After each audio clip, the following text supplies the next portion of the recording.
रात्रि पथादा के आश्रम में रुके हुए थे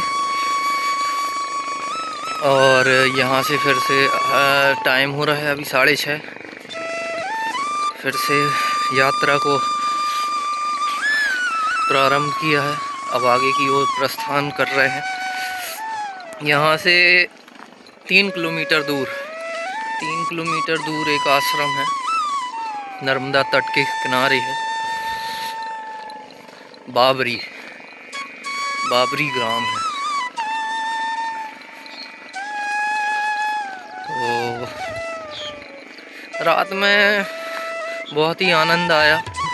भोजन प्रसादी बनाई, पूरा भोजन मैंने ही बनाया था।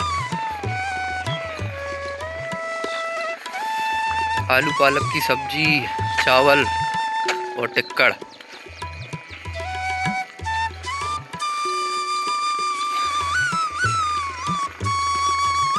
आज सुबह नींद भी जल्दी खुल गई थी तो जल्दी भी निकल आए आज।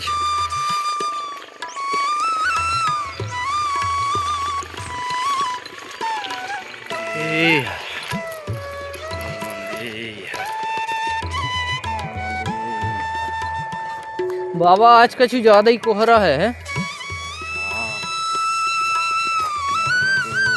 ठंडी भी ज़्यादा है, कोहरा भी ज़्यादा है। बाबा कह रहा है ठंडी नहीं है।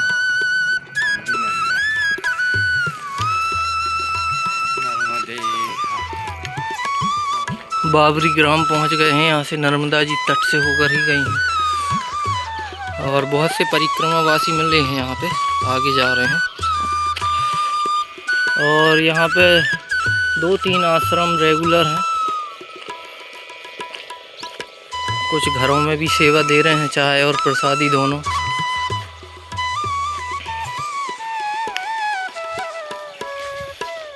एक आश्रम ये है और एक हम लोग पीछे छोड़ के आए हैं।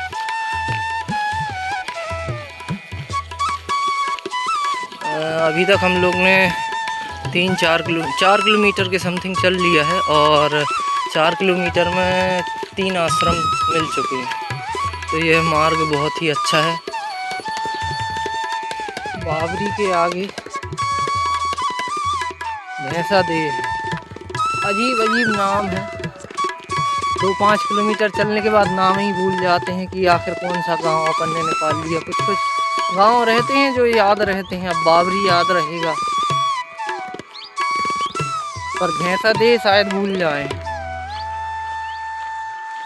आगे एक छोटा सा गांव और है, उस गांव का नाम तो भूल नहीं सकते क्योंकि उसका नाम पापड़ है। नर्मदे यार।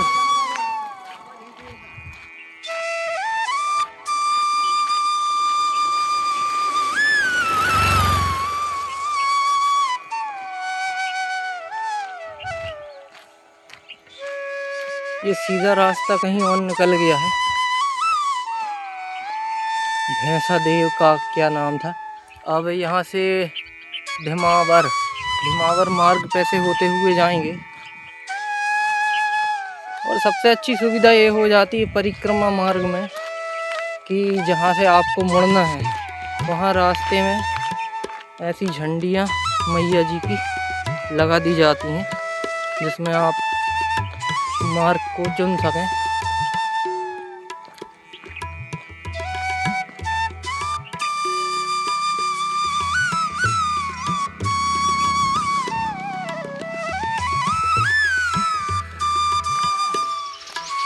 और गांव से हम लोग नर्मदा तट की ओर आ रहे हैं और यहाँ से नर्मदा जी के बिल्कुल तट से ही होते हुए जाएंगे।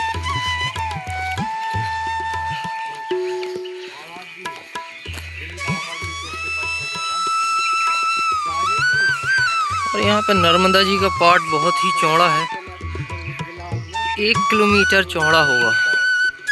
और यहाँ पे मैया 2 भागों में बटी हैं।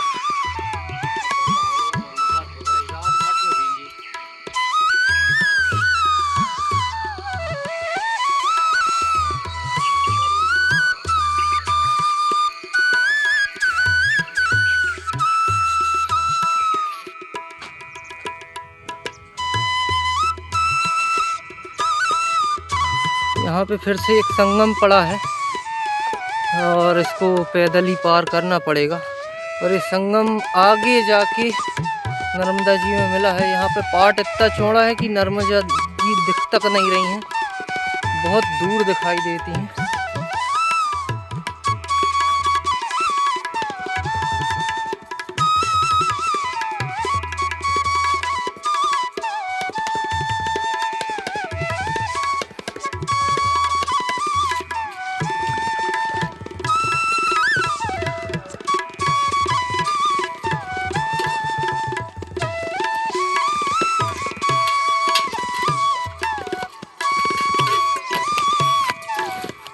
ये भोलेनाथ है जो हमें नर्मदा जी में मिले हैं, और इनमें साक्षात भोलेनाथ के दर्शन होते हैं।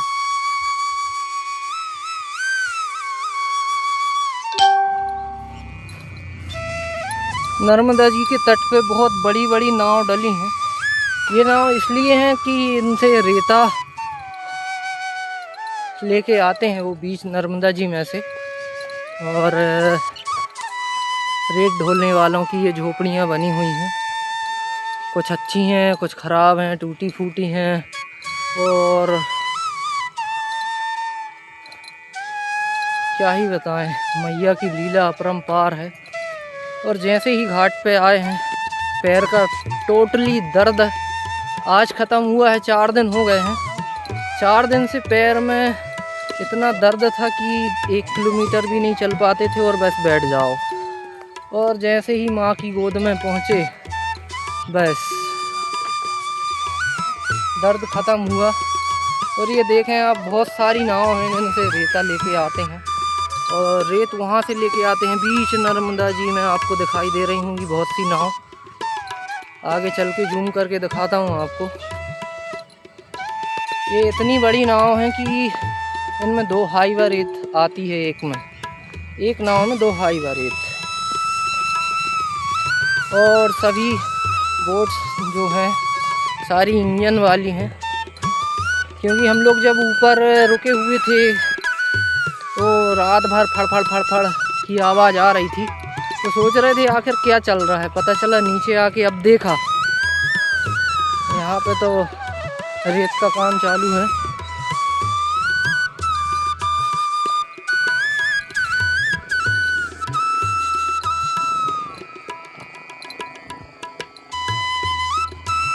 और ये नर्मदा जी के बीच से रेत उठा रहे हैं। इतनी सारी नाव हैं कि आप गिन नहीं सकते।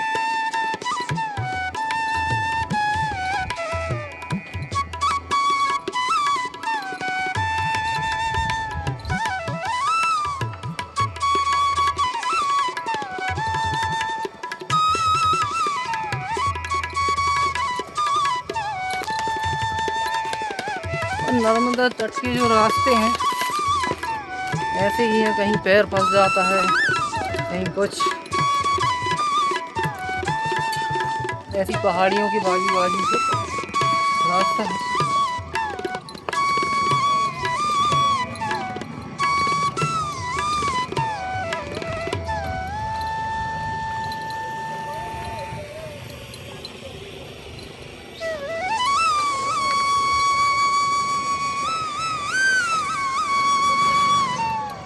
नर्मदे हर।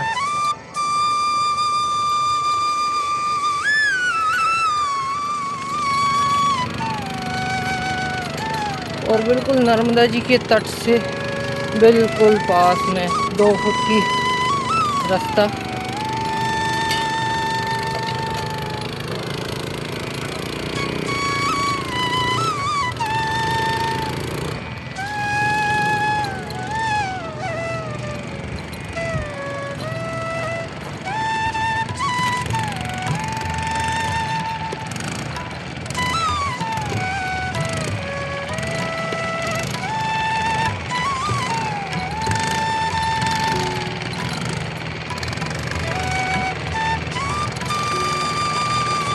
और माँ का बहुत ही सुंदर नज़ारा है यहाँ। जिस आश्रम पे हम लोग ने भोजन किया था, वहाँ से करीबन 4 किलोमीटर आगे आके ये झोपड़ी में आश्रम बना है। चाय प्रसादी की भी सुविधा है यहाँ। और ये हमारे बाबा नर्मदे हर बाबा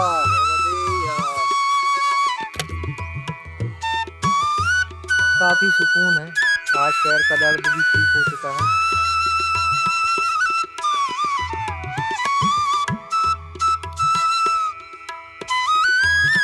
ग्राम भेड़िया और नर्मदा तट के किनारे ही चल रहे हैं। और यहाँ पे घाट के बिल्कुल थोड़ा सा ऊपर पहुँच के मंदिर हैं, बहुत ही सुंदर मंदिर हैं।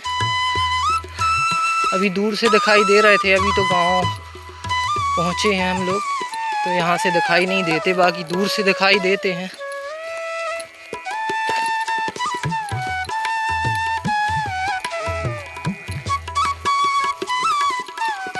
कुछ ग्रामों में बड़ी सुंदरता देखने मिलती है। अभी मड़िया है छोटी सी, मगर यहाँ व्यवस्था देखें आप, बहुत ही अच्छी व्यवस्थाएं हैं। गांव के लोग आके सुबह यहाँ बैठ के भजन भी कर सकते हैं, बैठ के शांति का अनुभव भी ले सकते हैं।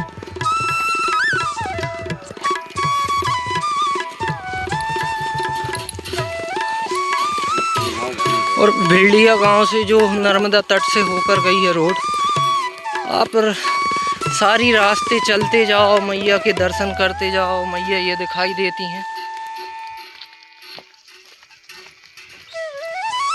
पूरा रास्ता नर्मदा जी के तट से लगा हुआ है।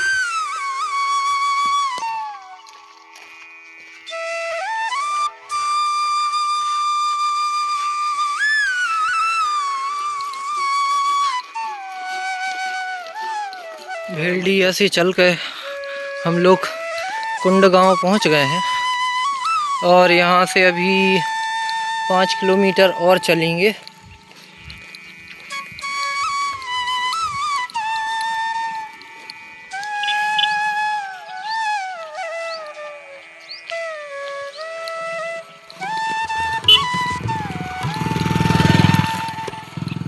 छोटे छोटे आश्रम पड़ते हैं चाय प्रसादी के लिए।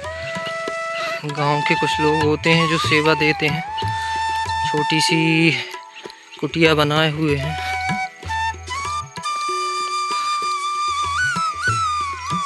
और नर्मदा जी का ये यहाँ से थोड़ी सा दूर कुंड घाट है और परिक्रमा मार्ग यहाँ ऊपर से है।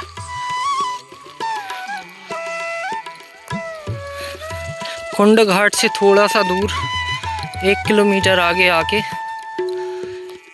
ये कोई सी नदी है,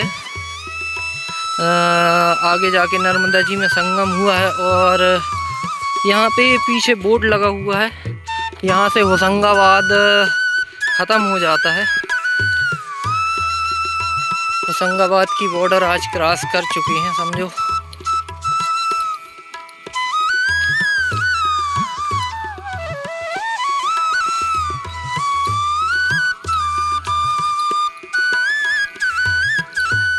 और ये पोपाबंदी नदी है, पोपाबंती नदी। और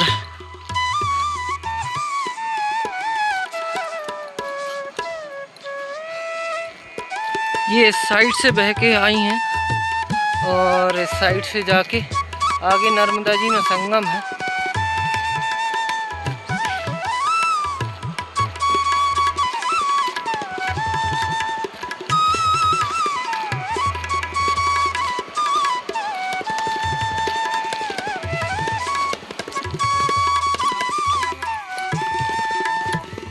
नर्मदे हर। और हम लोग ननपा बाबरी से होकर लुच गांव की ओर आश्रम पहुंचे हैं और काफ़ी शांति है इस आश्रम में। और जो आश्रम चलाते हैं वो यही सज्जन लोग हैं। चलो अंदर आपको दिखाते हैं व्यवस्थाएं।